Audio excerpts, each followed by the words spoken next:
سلام. خیرن تور داغ لرونکي او زیړ غاښونه په دې تجربه په خپل کور کې په دې دریو شیانو باندې په یوه ورځ کې پاک کړئ.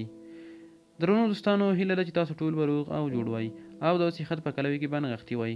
انشاءالله داسې طریقه درته ښیم که تاسو یې استعمال کړئ نو په یوه ورځ کې به یې په نتیجه باندې پوه شئ.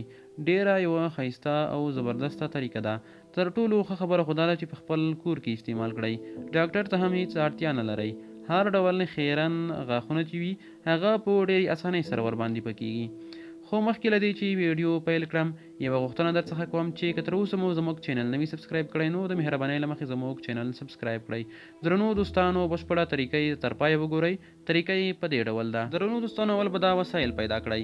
یو دانه تور سکاره، خو د ډبرو سکاره نه، البته د لرګیو سکاره، کوچنۍ غوندې تور سکاره. یو دانه هم لیمو چې تاسو یې پاکس کې ګورئ. همدارنګه د دې وروسته به تاسو یو دانه د غاښونو کریم هم را پیدا کړئ، ځکه چې په دې طریقه دا هم استعمالیږي.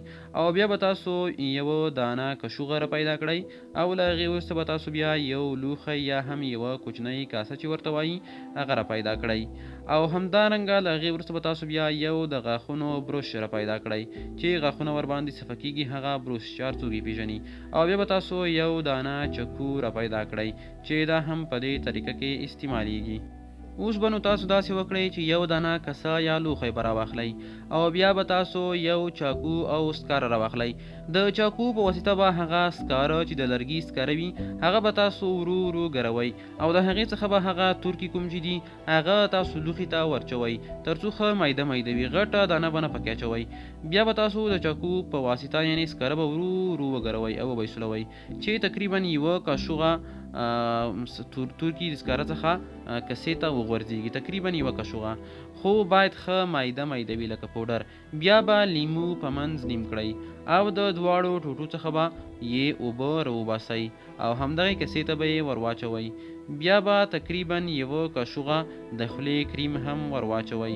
دا به دومره سره میکس کړئ چې ټولې برخې یې یو رنګ شي او تقریبا شین غوندې رنګ ښکاره کړي. بیا به برش باندې دا شیان واچوئ او په غاښونو باندې به یې ورو ورو وهئ.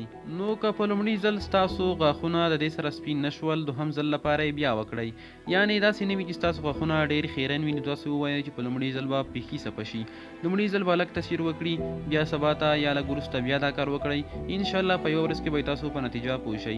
هیله ده چې ویډیو مو خوښه شوې وي ویډیو لایک کړئ او همدارنګه د نورو معلوماتو لپاره زموږ چینل سبسکرایب کړئ.